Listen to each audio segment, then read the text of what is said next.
On March 12, 1990, at exactly 2:45 a.m., the suffocating air of the Magdalena Medio jungle smelled of crushed ferns and diesel exhaust. The mechanical roar of a heavy excavator suddenly cut out, leaving a ringing silence in the damp night. Men with shovels stood perfectly still, their clothes clinging to their backs, staring down into a freshly dug trench 12 feet deep. A heavy blue plastic barrel, sealed tight with industrial resin, was rolled to the edge and pushed into the dark earth. Within minutes, everything changed. But this was never just about hiding cash in the dirt. It was about the terrifying realization of a king who understood his empire was shrinking to the size of a plastic drum. It was about a logistical nightmare that forced the wealthiest outlaw in human history to literally bury his power, and the paranoid map that would ultimately disappear with him. The weight of the mountain. If you enjoy deep, real crime history told with clarity and facts, consider subscribing. We break down the stories behind the headlines. To understand why Pablo Escobar began burying his fortune, you have to forget how normal money works. Money for a normal person is an abstract concept. It's a number on a bank statement. It's a digital transfer. For the Magdalena cartel in 1990, money was a physical, breathing monster. At the height of his power, Escobar's network was generating an estimated $60 million every single day. In $20 bills, that is not a briefcase of cash. That is literal tons of paper every single week. In the late 1970s and early 1980s, the cartel used the global banking system. They flew pallets of cash into Panama, where corrupt officials and bankers at institutions like the BCCI washed it clean. But by the late 80s, the U.S. Drug Administration and the CIA had cracked down on the offshore havens. Operation Swordfish and other financial task forces began freezing accounts and tracking wire transfers. The digital doors closed. Escobar was forced back into a primitive reality.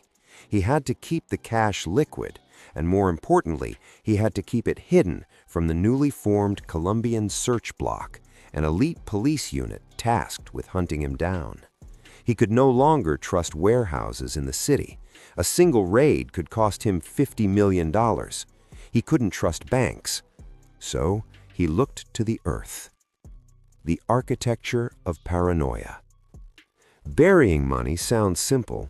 You dig a hole, drop a box, and cover it up. But when you are burying hundreds of millions of dollars, the logistics become a military operation. The earth is hostile to paper. Colombia's humidity, the acidic soil, the groundwater, and the insects, they all consume linen and ink. Pablo demanded perfection. His lieutenants engineered specific containers, heavy-duty blue industrial barrels, originally designed for transporting chemicals. Inside, the cash was bound tightly, wrapped in plastic, and then the barrels were sealed and pumped with nitrogen to prevent rot. These were known as caletas, hidden stashes. But creating a caleta required a team. It required a man to buy the barrel, a man to drive the truck, a man to operate the excavator, a man to stand guard. And in the criminal underworld, every man who knows where $1 million is buried is a man who might betray you. Pablo knew this. His psychology began to shift from expansion to absolute paranoia. The men chosen for these burial details were often brought to the locations blindfolded, driven in the back of windowless vans in the dead of night. When the job was done, a terrifying problem remained. The men knew the location. History is murky on the exact fates of the digging crews, but cartel lore and testimonies from surviving enforcers suggest a grim reality. Many of the men who dug the most valuable caletas never returned to Medellin. They were eliminated to protect the secret. The earth swallowed the money, and then it swallowed the witnesses. The master map. With the money buried and the witnesses gone, Pablo faced a new crisis. How would he find it again? He was establishing hundreds of these caletas across his vast network of properties, farms, and deep jungle territories, the blank spots on the map. He couldn't rely on memory. The landscape changes, trees grow, mudslides alter the terrain, and the stress of being hunted degrades the mind. He needed a record.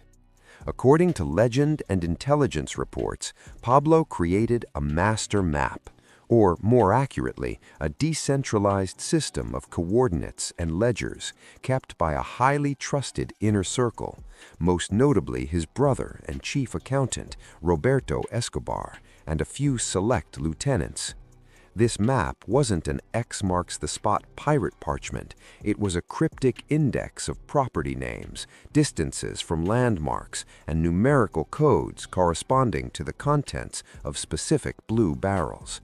But possessing this map was a death sentence. It was the most dangerous document in South America.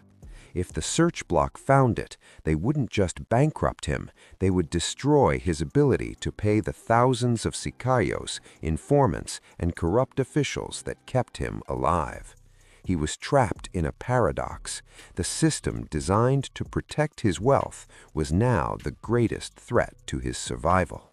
But this is where everything changed.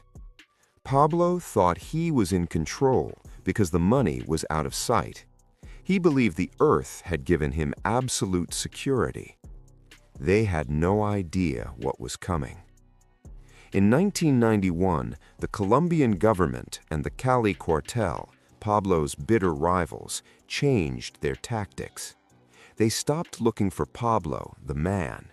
They started looking for Pablo, the logistics network. The search block didn't need to find the map to find the money. They started tracking the mundane supplies. Intelligence officers looked for sudden bulk purchases of industrial PVC pipes, blue chemical barrels, and concrete in rural hardware stores. They followed the supply chain of the very materials used to build the caletas. Simultaneously, the Cali cartel, operating through the shadowy vigilante group Los Pepes, began a brutal campaign of dismantling Escobar's infrastructure. They didn't care about due process. They captured Escobar's accountants, his lawyers, and his transport managers. Every time a lieutenant fell, a piece of the map fell with them. The psychological pressure on Escobar during his final 2 years was unimaginable. He was technically a billionaire, yet he was struggling to access his own cash. The caletas were secure, but they were too secure. To retrieve money, he had to send a trusted crew to dig it up, but the roads were swarming with military checkpoints and the skies were watched by DEA spy planes. If he sent a crew, they might be intercepted. If he didn't send a crew, he couldn't pay his assassins. And an assassin who doesn't get paid is an assassin who turns informant. The map was useless if he couldn't physically reach the coordinates. His wealth had become a monument to a past life. He was a prisoner of his own hoard. He was hiding in small, unheated safe houses in Medellin, listening to the radio as his empire was systematically dismantled. The man who once offered to pay off Colombia's national debt was now rationing expenses. The irony of the ash. On December 2, 1993, the hunt ended on a rooftop in the Los Olivos neighborhood of Medellin. When Pablo Escobar was finally cornered and killed by the search block, He was wearing a simple polo shirt and jeans. He was barefoot. In his pockets, authorities found a few minor personal items and a small amount of walking around cash. The wealthiest outlaw in history died functionally broke in the moment he needed his money the most. And with his death, the master map, the collective knowledge of where the billions were buried, shattered. His most trusted confidants were either dead, in prison, or actively cooperating with the authorities or the Cali cartel to save their own lives. The locations of the deepest caletas died with the men on that rooftop. The aftermath of Pablo's death triggered a silent, desperate gold rush in Colombia. The Colombian government passed extinction of domain laws, allowing them to seize the massive rural estates owned by the cartel. The military brought in heavy machinery, tearing up floors, knocking down walls, and excavating fields. They found millions, but they didn't find the billions. Rival cartels, former sicarios, and local farmers also joined the hunt. The countryside became a landscape of whispers and midnight digging. Occasionally, a farmer would strike plastic and pull a rotten blue barrel from the mud, instantly changing their life or ending it if the wrong people found out.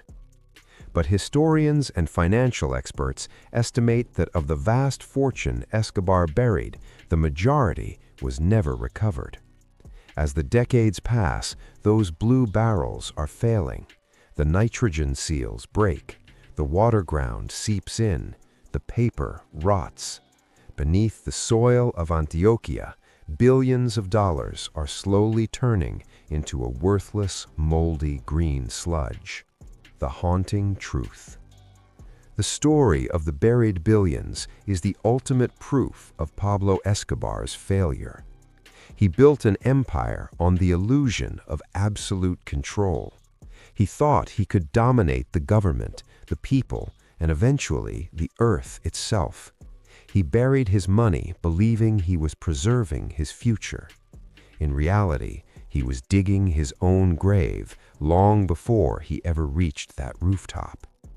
Power that must be hidden in the dirt is not power, it is fear. He turned his wealth into a physical obstacle, and in the end, it was an obstacle he could not overcome. The money only existed as wealth in the moment it was lost to him forever. And this was only the beginning. Because while the Medellin cartel collapsed under the weight of its buried paper, a new shadow was rising. The Cali cartel had watched Escobar's logistical nightmare unfold, and they learned from every single mistake he made. They didn't bury their money in the dirt. They buried it in the stock market. The war was far from over. The next move would change everything.